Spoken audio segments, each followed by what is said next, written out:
Una de las preguntas más frecuentes del paciente que se va a operar de prótesis es ¿qué anestesia empleamos? Nuestros anestesistas suelen emplear una combinación de sedación más anestesia epidural. La sedación es una anestesia más superficial que la anestesia general. La anestesia general es tan profunda que llega a inhibir la respiración espontánea del paciente, por lo cual necesita una intubación y un aparato que le lleve la respiración. Sin embargo, la sedación no llega a ser tan profunda, de manera que el paciente no necesita ser intubado.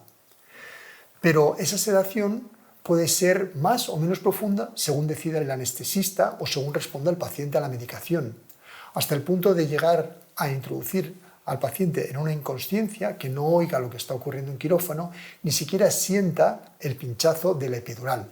La epidural es una anestesia que se pincha en la zona lumbar y con la que dormimos completamente las extremidades inferiores. Podríamos decir que se duerme el cuerpo de mitad para abajo.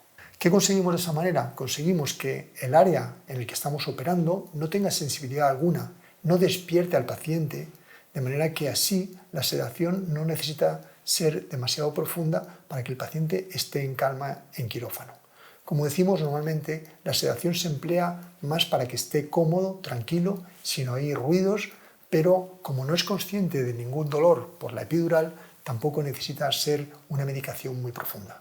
Después existe otra ventaja con esta combinación, y es que cuando acabamos la cirugía, el paciente puede despertar, según el anestesista pare el suero que le está metiendo la medicación, despierta mucho más naturalmente que de una anestesia general en la que ha estado intubado, pero la anestesia epidural dura más horas, de manera que el paciente está despierto pero sigue sin dolor. También se dice que en las primeras horas después de la cirugía suelen ser las horas más irritantes, más dolorosas, de manera que como esas horas se están pasando con efecto de la epidural, el paciente, cuando quiera despertarse las piernas, ya habrá pasado ese periodo y se encontrará pues tal vez con un dolor que podamos controlar con medicación mucho más fácilmente.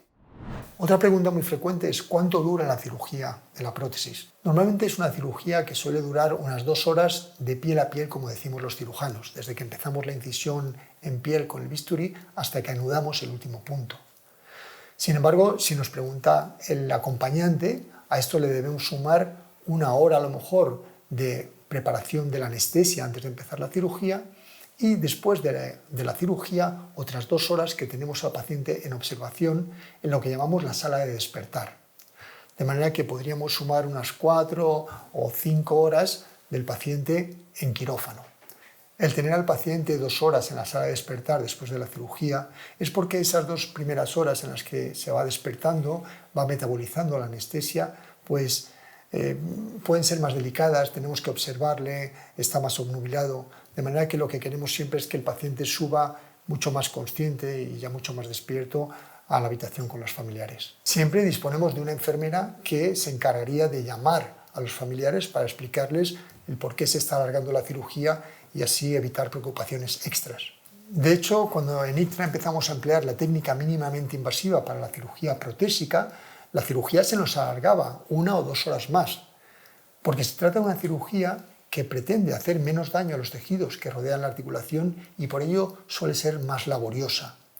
También precisa de una curva de aprendizaje que una vez que cumplimos ha repercutido en menor tiempo quirúrgico, puesto que al hacer menos daño a los tejidos de alrededor también precisa de menos reparación al acabar la cirugía.